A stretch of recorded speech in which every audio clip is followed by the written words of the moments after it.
Rodrigo Bentancur, nyawa Juventus, nyaris gabung AC Milan, pujian Tevez dan Riquelme. Seisi-la Bombonera bergembira, legenda Boca Junior Tevez kembali bergabung setelah hengkang ke Shanghai Sehuna.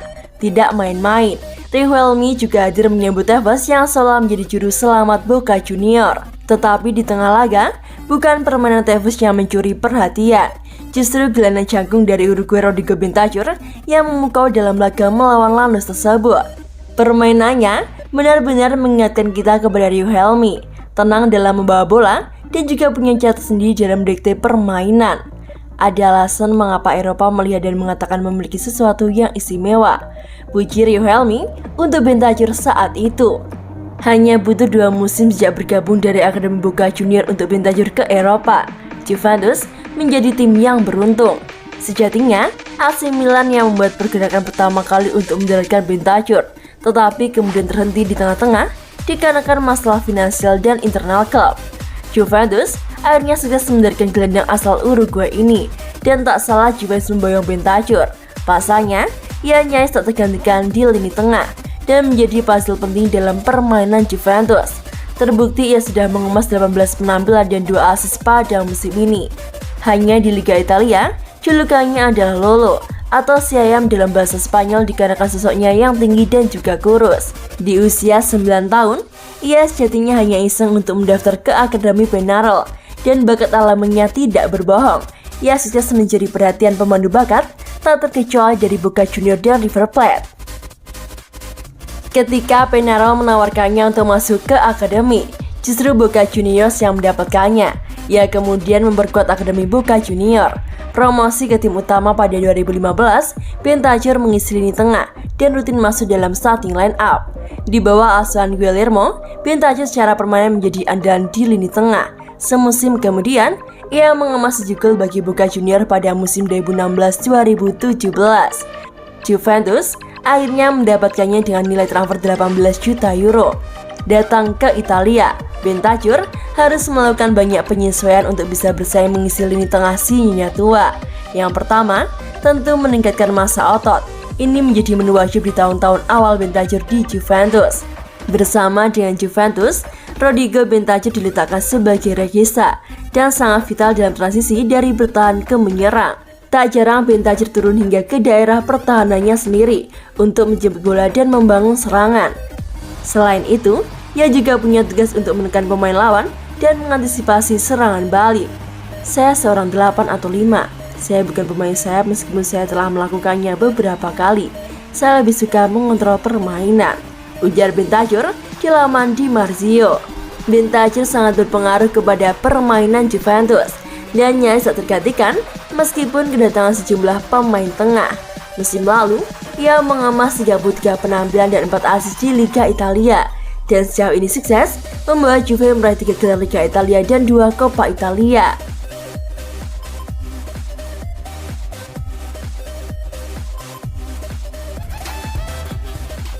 Juventus akan potong gaji beberapa pemain, termasuk Paulo Dybala.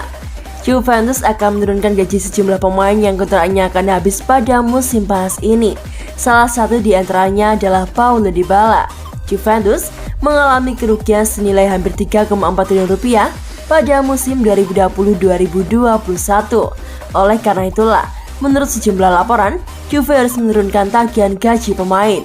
CEO Juventus Maurizio Arrivabene sedang berusaha untuk menurunkan tagihan gaji para pemain.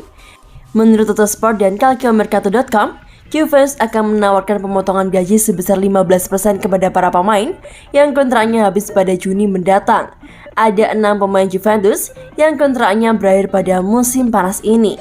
Mereka adalah Paulo Dybala, Juan Cuadrado, Federico Bernardeschi, Mattia De Sciglio, Mattia Perin, dan Kaleo Pinsoglio. Dybala saat ini punya gaji 7,3 juta euro per tahun. Sebelumnya, Juve dan Dybala sempat dikabarkan mencapai kesepakatan pembaruan kontrak dengan bayaran 10 juta euro per tahun.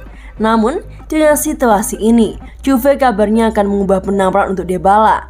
Juventus akan melanjutkan proses negosiasi dengan Dybala dan kelima pemain lainnya pada Februari. Saya sudah bilang sebelumnya bahwa kami akan bicara soal ini pada Februari, ujar CEO Juventus Maurizio Arrivabene pada awal pekan ini seperti yang dilansir dari Football Italia. Bukan cuma Dybala, ada juga kontrak yang harus dibahas dengan Cuadrado, Perin, juara Eropa Bernardeschi, dan juga De Sciglio. Kami sudah bilang akan ada waktu untuk bicara kepada mereka semua, termasuk Dybala, katanya.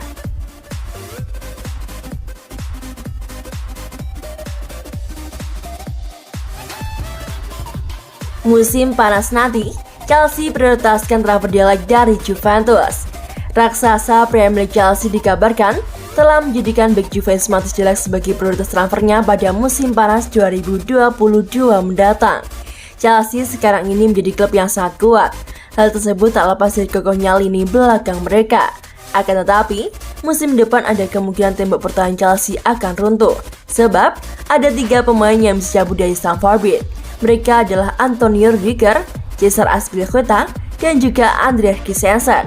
Kontrak ketiganya berakhir pada musim panas 2022 nanti. Chelsea tentu sudah berusaha agar mereka bisa memperpanjang kontrak ketiga bek tersebut.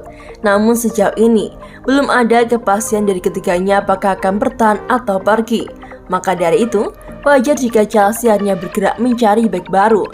Mereka mengantisipasi kepergian Antonio Rudiger, Andreas Christensen, dan Cesar Azpilicueta. Salah satu nama yang dikaitkan dengan Chelsea adalah Mathis De Ligt. Dan sekarang, bek asal Belanda itu disebut menjadi buruan nomor 1 The Blues pada musim panas 2022 nanti.